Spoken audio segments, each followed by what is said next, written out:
dans la poste ministérielle, en même temps tu as partage dans la mandataire, en même temps tu as partage dans l'autre armée. Mais lorsque Fachi a moni que non, ça va M23, poursuivre Bango. Il y a un moni va condamner Kabila. Lorsque va condamner Kabila, on a déjà écarté Makamoteli dialogue et à droit. Il n'y en aura pas. Il doit pas se vivre. Et puis comment est-ce qu'on a exigé à Kabila?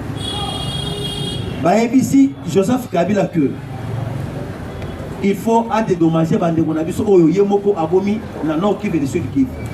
Avec des milliards. Après sinon on kiffe 2 milliards, Sud Kivu 2 milliards. Et bien obligé, et pas l'État congolais. Il faut dédommager maintenant l'État, le gouvernement congolais avec 30 milliards et ça l'appelle enfant congolais. La haute cour militaire a décidé de bloquer tous les biens de M. Joseph Kabila. Ata tonga, omoni tonga oyo. Soki ba yebi keno tonga oyo ezali ya Kabila, il faut abotola yango. Na minute oyo. Papa, ba Congo futur. Ba Sosimex. Ba hôpitaux. Ba école. Oh bandako. Oh ba tosali boy. Ba makase. Nyonso. Na ba concession. Nyonso wana ba soko boto le yango soko koma mena bien. Ya peuple ko?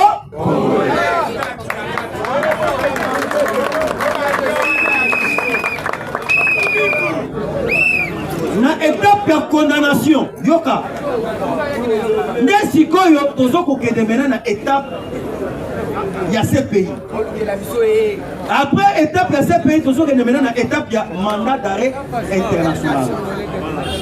Au moins de mena CPI soki lelo toketo fundi kaka Kabila lelo yeba ke Kabila on va peut-être attendre à likolo parce que plusieurs pays au monde Basali, Bamamba, ya CPI. Soki ake na Namibie, bakolokotaye. Soki ake na Afrique du Sud, bakolokotaye. Ako échappé esika ta mokote. Yango boyoki actuellement. Et loko basali ko kangela Kabila na CPI est-ce que yo yebi yango? Kabila tinaki bato moko discrètement na Iran. Atinaki bango na Iran pour que Iran va soutenir bango avec les armes. Pas même la Chine va soutenir M23 avec les armes, tellement que d'un côté de l'Union européenne, Belgique a cassé Bango. Il n'y a pas une façon que non, Mindouke ou Tanakati, Europe et les capables Belgique et que n'est pas M23, ils ont des soutiens. Parce qu'entre la Belgique et le Rwanda, il n'y a pas une coopération. Pas de relation. Tandis qu'avant que Mindouke ou Europe et Tanakati Afrique, il faut passer par Otobingi la Belgique. Dernièrement, quand le chef de l'État s'est voyage dans Kazakhstan. Dans Kazakhstan, on découvre que Kabila a sali dans 30 sociétés. Sous couvert, il y a un Rwandais. Et en plus, Kazakhstan a qu'il faut profiter à 35% de nos minéraux. Kazakhstan est sali pour partager frontières avec la Chine, Mongolie, la Russie. Maintenant, tellement que Kabila va avoir un intérêt à 35%. Mindouki Oyo est venu en Chine, la Russie, et le Kazakhstan, et Bazali continue dans l'Afrique centrale. Et lorsque Zali Koya dans l'Afrique centrale, ils ont directement dans la partie à Est. Il y a un moment qui maintenant pour casser par le président Félix Tshisekedi dans le Kazakhstan. Nous avons contourné maintenant dans le schéma de l'Iran. Asa le rôle de la côté à BRICS de parce que le Congo est la clé mondiale. Pour ça, c'est sur le minerai stratégique. Il y a un moment qui n'a minute oil. Bitouma Bamindela Wana. Tshisekedi a dérouté en gros. Na Mayele Nyonso. Parce que c'est là qui peut l'être Bitouma Yake. Guerre mondiale et c'est les out. Il doit bien se vivre. Il y a un moment qui après condamnation à Kabila. A bon marqué dans l'omar qui est au sein de l'audience. Il y a un problème. Je vais vous informer. Souci à Mongo, c'est qu'il y a Mongo, il y a Paul Kakanistan. Vous voyez bien, moi? allez mon outi koyoka déclaration ya Chole Chole à l'obinine si Tshisekedi aujourd'hui il y a qu'au changer de leur constitution il va marcher sur nous. Yoka, il faut suivre les informations. Chole à l'obinine ceux qui les gens Tshisekedi ont touché la constitution donc ils inondent par là-bas pour marcher.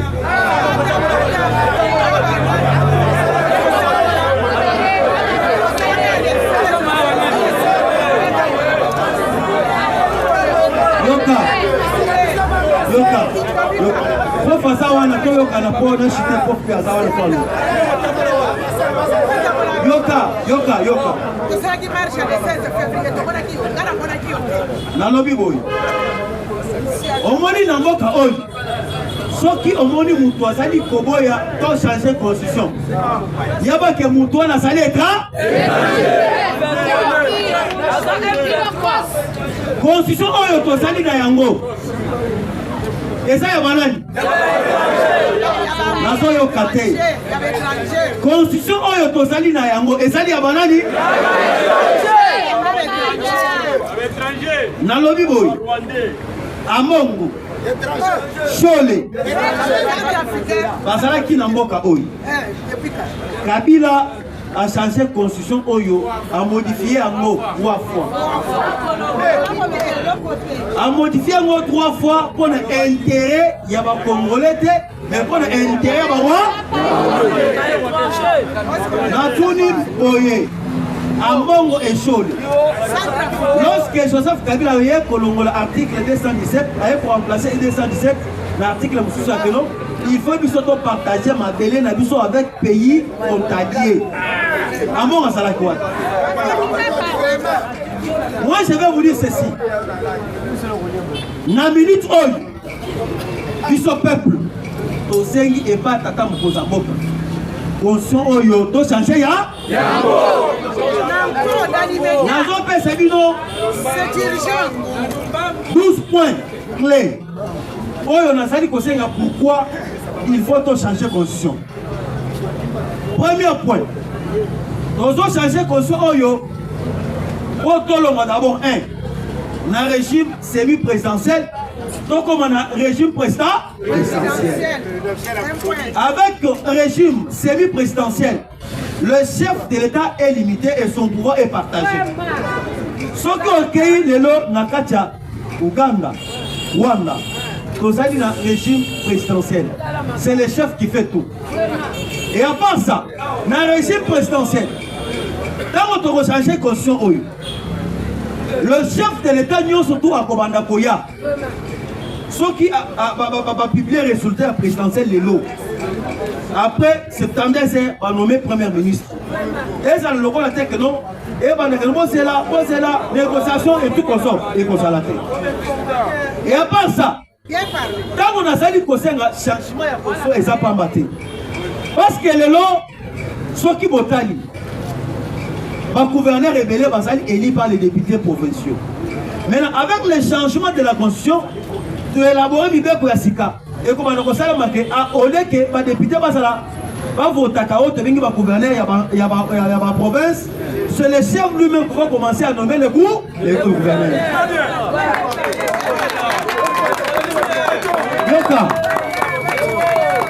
Et à part ça, le chef lui-même va commencer à nommer le gouverneur et comme on a ça le naboye. Donc comment un gouverneur à Kassai tout à Équateur. Donc comment un gouverneur à Katanga tout à Kassai. Et Makamwana et comme on peut oyo tribalisme. Et à part ça, na changement ya constitution yo ngai nasali kosenga. C'est fini pour na makambo oyo etali ba député oyo balingaka toujours pour se présenter plusieurs fois aux élections. Ceux qui osali député na législatif oyo tozali na yango. Ceux qui tozali koya na législatif oyo mususu. Ceux qui osali député na législatif oyo moyen ya postuler pe lisusu ezate. Wana bakobana ko obligé ba congolais mususu oyo batikala jamais composé bazala ba député bazala pe ba député. À part ça na ba exigence nazali toujours kosenga to changer constitution oyo. Na minute oyo il faut Sénat na Assemblée nationale et comme il comment pas dissoudre le Sénat parce que le Sénat est allé objectivement. Moussali à Sénat et ça là exact. Pas dissoudre le Sénat quand il y a l'Assemblée nationale. Il ne peut se vivre. Et à part ça, pour la prochiter, quand on a dit un changement, il y a conscience oyu. Et ça, il peut en battre. Et ça, il peut permettre aux peuples congolais de déverrouiller l'article 217. Oyo Kabila Saki na kati ya constitution. Oyo loba que Congo il faut partager ma belle na avec le pays étranger. Il ne peut se vivre. Yango biso to sengi boy. Na étape oyo tozali. Hein ponanga. Na lobi ponanga. Na étape oyo tozali, ce n'est pas n'importe qui oyo akoki comme président de l'Assemblée nationale. Ils ont bon côté. Bien parlé. Selon nga, tant que combattant de l'IDPS. Oui, l'Obayaya. Pour nga na sengi kaka boss. Pour nga yo, mais pour nga. Je vais donner les arguments. Pour nga pourquoi? Mosso Azaraki président. Il y a Assemblée nationale. Voyez bien comment est-ce que Mosso a dit ça qui va député nationaux. Pino va député, il y a Est. Pour quitter le groupe ça. Voilà, le baki yango. Et Mosso Asuka Wanate. Mosso est le seul président. Oyo Azaraki na kati Assemblée nationale. Akenda qui peut voter loi. Il n'y a que pas question pour intégrer les groupes armés dans la armée Nabiso. Il y a un tant que communicateur, tant que combattant. Pour nous, nous avons na Assemblée nationale.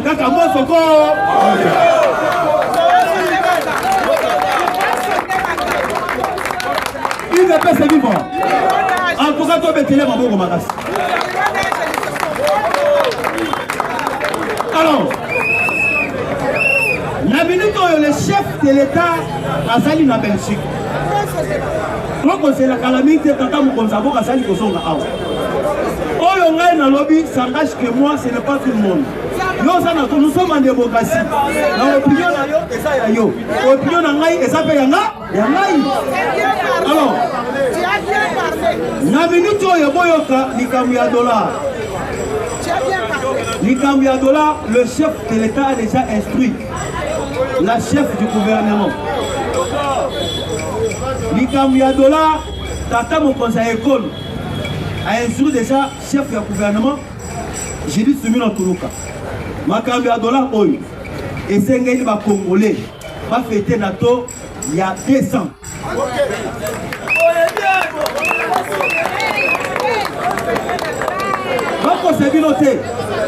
Le chef de l'État a lobby. Dollar et Sengeli est élément 2000 francs comme $1. Et Sengeli dollar oil est chité et jusqu'à 1500. C'est le chef de l'État. Il y a un qui n'a na minute au Bokoyo comme sanction et autres pour le gouvernement. Yo sali ministre, au sali Moussala Tia Malonga, tu seras sanctionné. Allez, à la porte. Ah, madame, mais merci quand même. Merci. Vous mettez la Olifa dans ma bouche, vous mettez ma bouche, vous mettez ma bouche. Olifa dans l'objet opinion et sali ailleurs. Toboite yo président oleke obali kokata muninga wana zali opinion na yo oyango binisa biso bana mike doete combattant nasala bela mwana mobalo na mutu komona uti kolobela topeka bongo Pati Tumba Pati na rappelé onano yeba topeka bongo atangi oyo tobeki na séminaire ya Kabwe oyo bimisi ba ministre etangisi ba homme d'état minene topeka bongo azalaka conflit na batuke il faut koyeba de Pati Tumba na yebi mutu atindi yo ozolobete kabu ya tikala wana yo monaki na commission atinaki na kata Il y a autre qui a permanence à UDPS. Et ce moment qui topeka bon enseigne gabiso unité. Alingaka te ko kabola. As topeka bon eza na bateau ya kabuya. Eza na bateau baza na kati ya UDPS. Asenga gabiso to za na eloko mo. Alingaka conflité.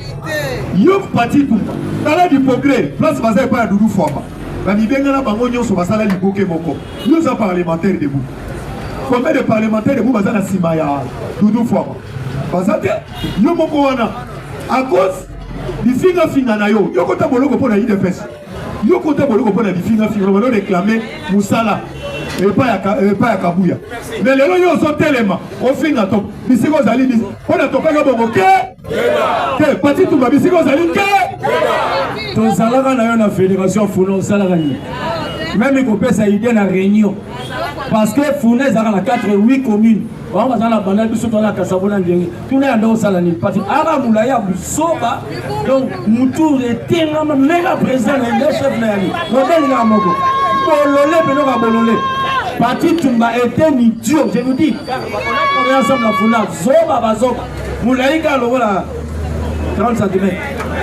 Awa Kabula Yemo Mouta signé de par Naye. Ayaba quitté Mamabo Belakena Mukanda. Yamo Monaki a boy signé depuis tu as dit permanence. Depuis 15 heures. Ayaba signé à 16 heures. Ce qui est intervention, il y a Ibérante. Yo monaki topeka bongo les questions à Zalaki. Topeka bongo les Gabouzo Baté. Topeka bongo les Gabouzo Baté. Les lois entendent ça va. Va combattant. Yo dit plus autant à cause de Topé. Cause de Bakou à cause de Topé. Karambanga na yo, batela bande na yo. Yango nazo senga na force du progrès. Boka ngela na parti Tumba.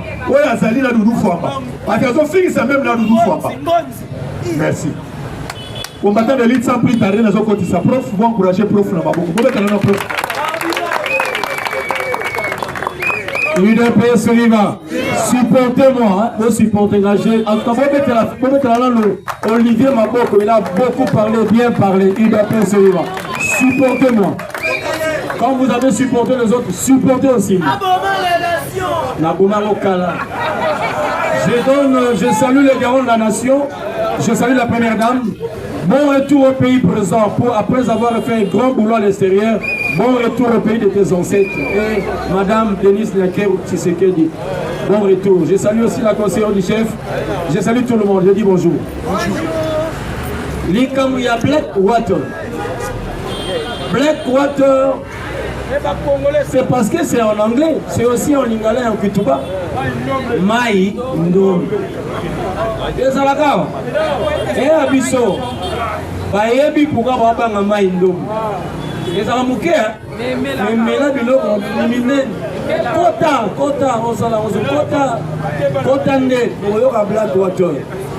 et bien sûr, Jacquemin n'a fait qu'à celui qui a flash.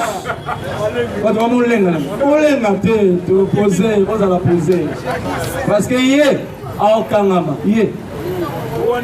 Dans tout le pays, à Okangama, hier.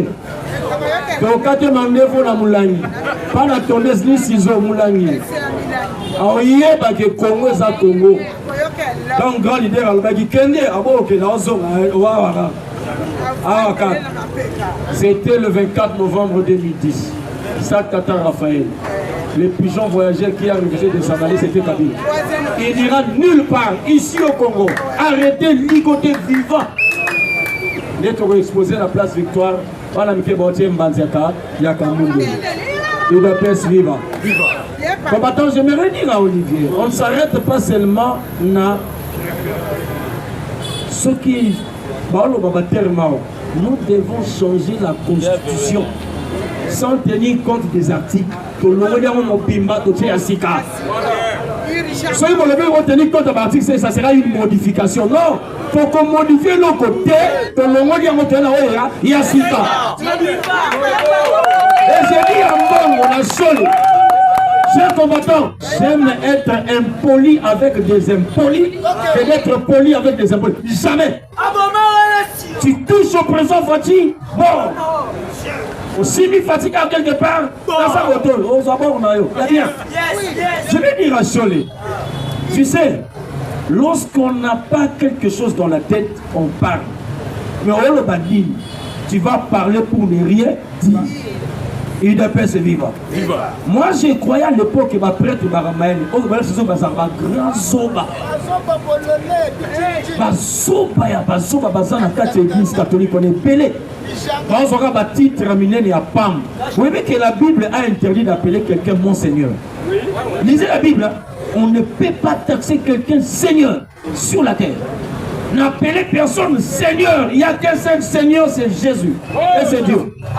Par contre, ça va, mon Seigneur, mon Père, ma soeur. Tu es père à qui et tu es sœur à qui? Oh mon père, moi j'ai un père qui était éduqué, élevé, érudit. C'est le vieux Etienne Tshisekedi Lumumba, c'est mon père. Je l'ai adopté comme papa parce que c'est par rapport à sa caboche. Mais yo, non,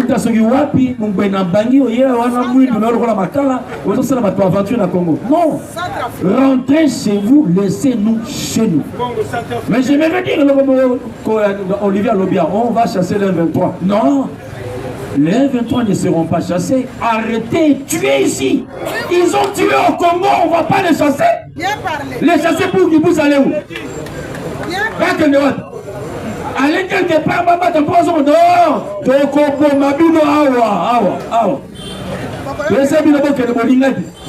On va dire que ça va Congolais. Quand vous avez tué des jeunes là-bas, nous aussi on va vous tuer. Je souligne, tuer. Vous serez tués ici au Congo. Maman l'a dit en désordre. Et que vos âmes aussi vont se reposer en désordre. Et UDPS est vivant. Comme combattant UDPS, je suis sérieux ici. La Bible dit, quelle relation y a-t-il entre Christ et Bélial? Donc il va y avoir une unité appartenant.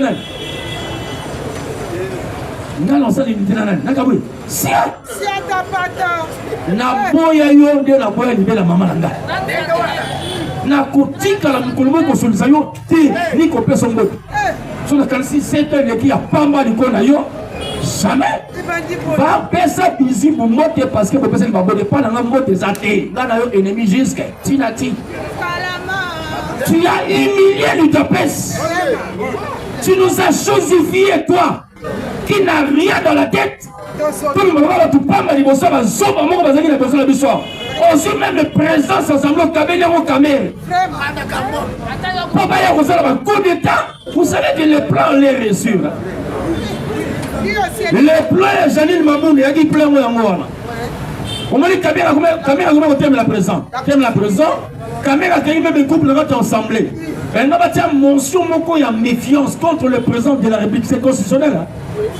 Sont battus les présidents vont sursoir rien dans la cour constitutionnelle. Maintenant, le président va léguer le pouvoir de président au Sénat. Parce que le président du Sénat remplace le président en 4.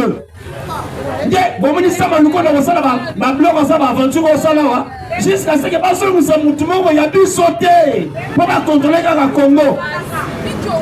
Ces plans étaient déjà là. Donc Janine Mamoun a pu s'était revenu encore. Il y a assemblée, on peut s'en au Sénat, Sénat au la deuxième lecture, ils ont à voter en gros. Président qui ressemble à la Cour constitutionnelle, à ce moment-là, le président, il y a le Sénat comme président provisoire. Et par contre, la élection anticipée dans 6 mois. Il devait se vivre. Comme étant sage, Fatima Bétier qui nous pique. On peut s'en aller ici.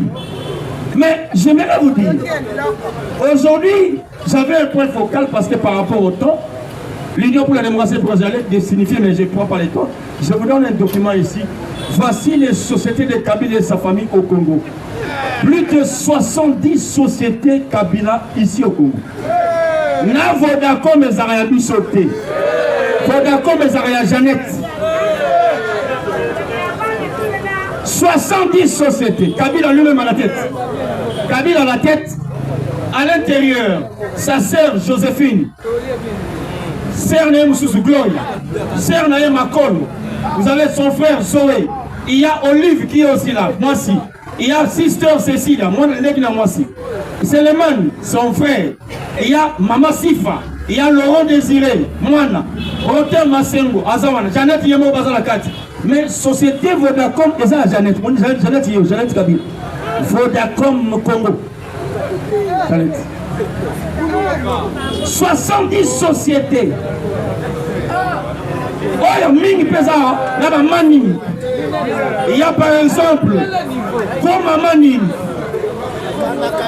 Saba Foot et Surplus Congo. BGFI Bank, et ça rappelle à Kabila. BGFI Bank, il y a Bango. Tanganyika Consensus. Okapi Airlines, ils appellent à Kabila. Chaque 11, il y a Bango. Les Bellevue Hôtel, Bellevue, il y a appelé à Kabila. Hôtel Bellevue, ils appellent à Kabila. Société de gros élevage du bas Congo, GEL, il y a Kabila. La pétrolière, il y a Kabila. Shaba Impex, Société minière de Chikapa, Michi, Kabila. Société de métaux ferro du Congo, SMFC, Kabila. Excel Holding, Kabila. Wimbadira Airways, Kabila. Pwango Mine, Kabila. Développement, tous azimuts, DTA, Kabila. Aviation, maintenance, service, Kabila. Wantan Chilonge, Kabila. Vodacom Congo, Saphir International. Nyonso ya bango. Ya yena famille na bango. Yango tolobi eza ya bango. Non, parce que terme ya bango ça me choque maintenant.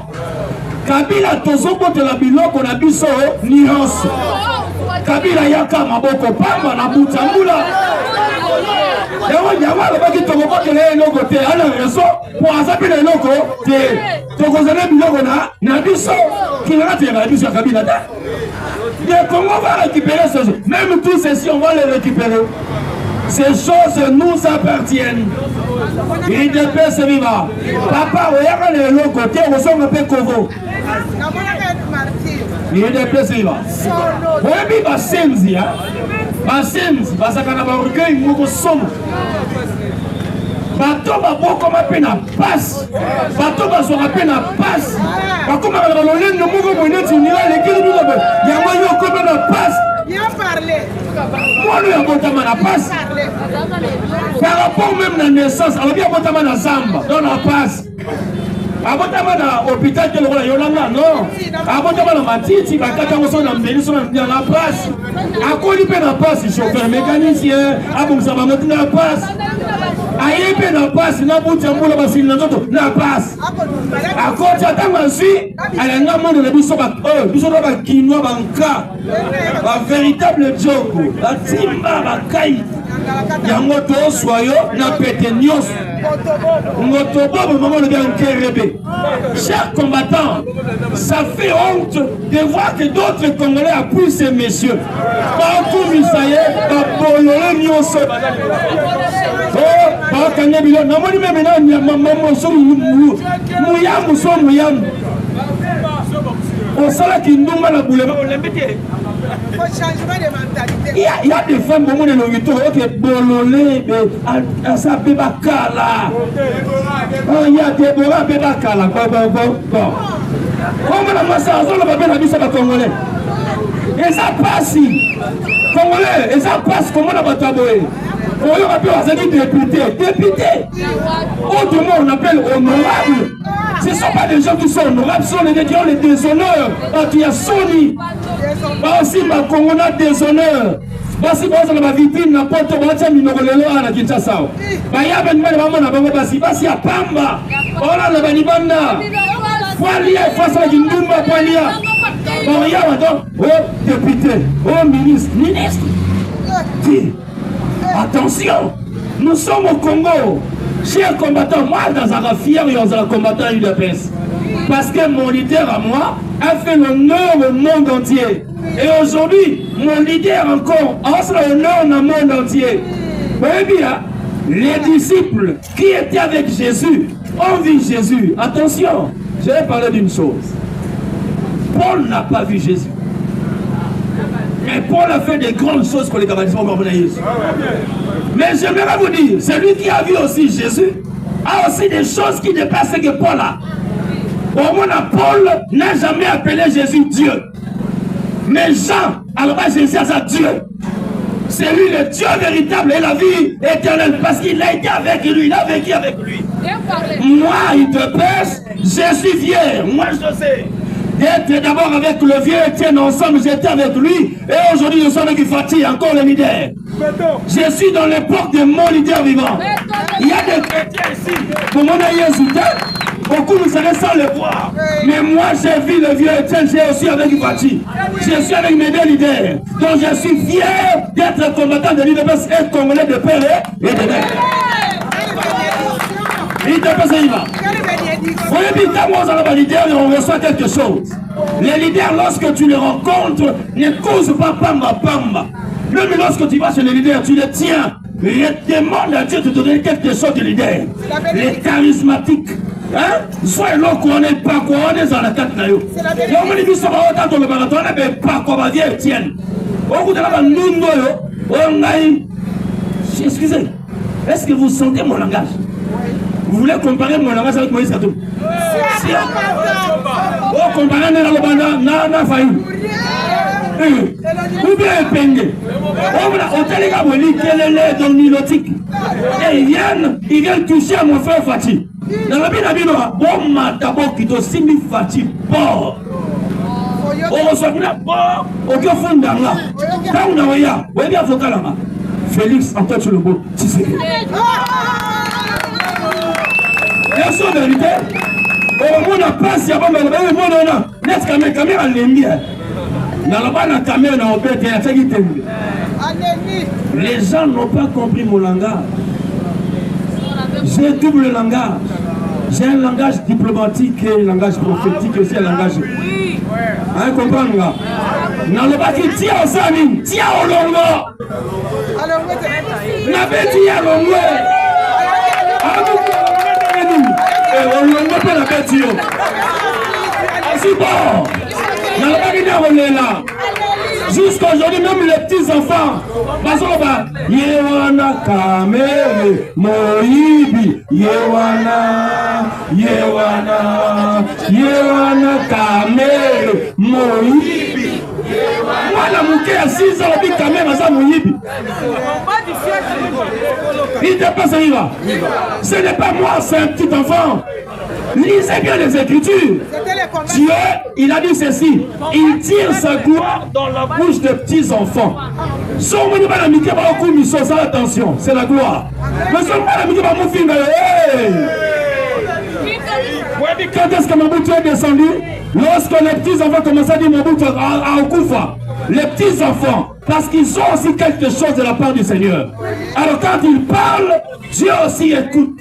Il y a un terme, c'est que le peuple dit, Dieu aussi exauce. Il n'a pas ça, il va. Lélo, Mawaturo, Mawamingi, Niananabi. Excusez, monsieur. Le Congo n'est pas place à ma blague. Si on a la blague, qu'il y a à Brazzaville, qu'il y a à Ouganda, la Rwanda. On a Congo, ça a blague. Ce pays, c'est un seul pays. Je vous dis la vérité. Vous savez pourquoi le pape Jean-Paul avait fait des voyages ici? Première voyage qui a deuxième voyage pour le Rwanda. Non. Pape Jean-Paul D. à Mona Biloko. Même le pape qui était mort, à Mona Biloko. Biloko, le Congo est un pays des histoires, des merveilles, prodiges et toutes choses. Des miracles. Ce qu'on met qui le Congo, au Koufa, on y a pas. Il y a un moment où il y a pas. Même les lots, Bill qui tourne, sur les Obama, à ce moment la maladie va être comme la montée. Si à Koufa, si ma Congo, si mi Congo, ma belle Melayo, il est passé vivant. Parce que tous les théâtres congolais, faut que la santé la maman médiocre. Bateau va tenir à la jour, on a terre, mais la caméra n'est pas table. On sentit que c'est un maladif. Ni caméra, on dit bon, tout le monde qui disait dans mon livre. Parce que les combats commencent aussi spirituellement avec ma physique. Moi je l'ai tabassé, il reste maintenant le combat physique au même à la mango. Et il sait, il est percevant. Combat spirituel. Il est percevant.